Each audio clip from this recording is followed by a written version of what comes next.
sagantaan kun qophaa'eetuma seera.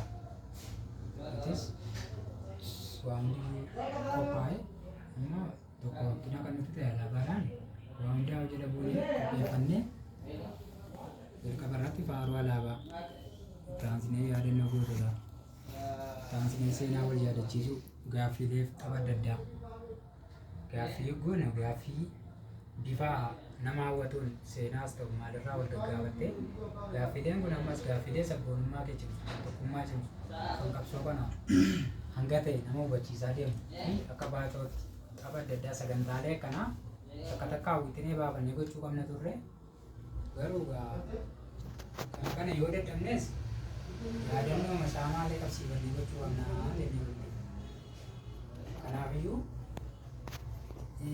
hafuurraa hanguma kana gochuun iyyuu waan guddoodha. Sagantaa yaadannoo gochuudhaani sagantaan kun dhibba qophaa'ee hanqina guddaa qaba. Dhibbatti qophoofnee sagantaa kana tartiiba galfannee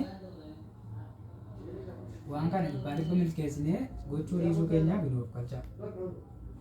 Gara fuulduraatti immoo hojjefannaa. Malee silaa kana caalaatti bareedee waan ta'u qabu jira. Footoo nu baasu, suuraa nu baasu. Harka wal qabuun hin jiru. Ifaa kana ofirraa dhaamsinu.